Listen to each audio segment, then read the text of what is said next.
Ready ready sir. तो क्या कुछ कार्यक्रम आज का कार्यक्रम जिला अध्यक्ष, डेलीगेट्स, एआईसीसी मेंबर्स, कुछ प्रखंड अध्यक्ष, हमारे सीनियर लीडर्स के बीच का ये कार्यक्रम था।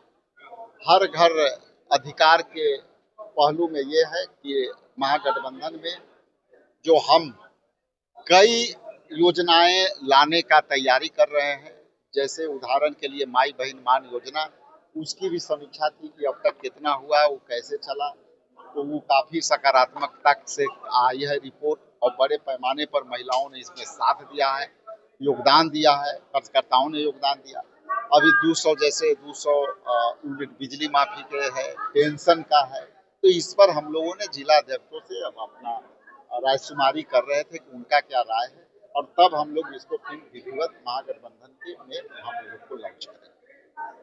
सर, मैनिफेस्टो अलग अलग आएगा कि साथ में आएगा महागठबंधन? ये सारा महागठबंधन का एक है, और ये जो मैनिफेस्टो बना है, जो हम हर घर अधिकार के तहत ये इसका टैगलाइन होगा, और इसमें सभी गठबंधन के जो कोऑर्डिनेशन कमेटी के चेयरमैन तेजस्वी जी थे, ये सभी दल के मैनिफेस्टो के मेंबर थे, चेयरमैन थे, उन लोगों ने इस प्रारूप को दिया है और उसी प्रारूप को हम लोग गुलदस्ते की तरह लेकर के आए। स्क्रीनिंग कमेटी को लेकर चर्चा है कि जो नई बनी है अजय माकन के चेयरमैन है, तो कब से फंक्शनिंग होगी क्या?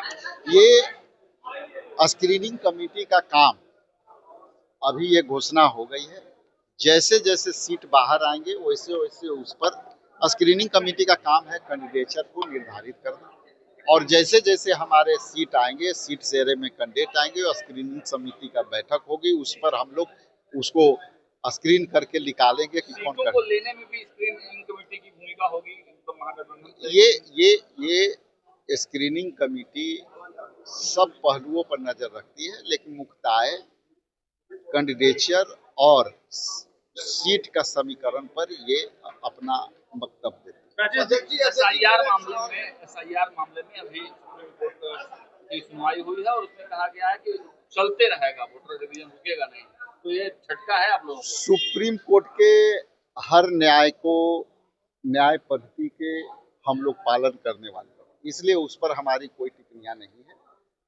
हमारी टिप्पणियां इस विषय में जरूर है कि इलेक्शन कमीशन पता नहीं किसके जिद में, किसके दबाव में खुद अपनी ईपिक नंबर बनाई हुई ईपिक नंबर को इनवैलिड मान रही है, और इनवैलिड उसी ईपिक नंबर से 2024 में लोकसभा का चुनाव हुआ, और आज उसी ईपिक नंबर को आप खारिज कर रहे हो, तो हम समझते हैं कि इलेक्शन कमीशन ये कौन से निर्णय, ये किसके दबाव में ये निर्णय ले रहा है, ये सबको पता है। देखिए, मेरा एक आखिरी सवाल है आपसे कि लगातार दलितों और महिलाओं पर हो रहे अत्याचार के विरुद्ध आप लोग मुखर होकर बोलते हैं, लेकिन डिंपल यादव के विरुद्ध एक मौलाना ने अभद्र टिप्पणी की है, इस पर आपकी क्या? देखिए, ये हम डिफाइन नहीं करते। घटनाओं की कोई भी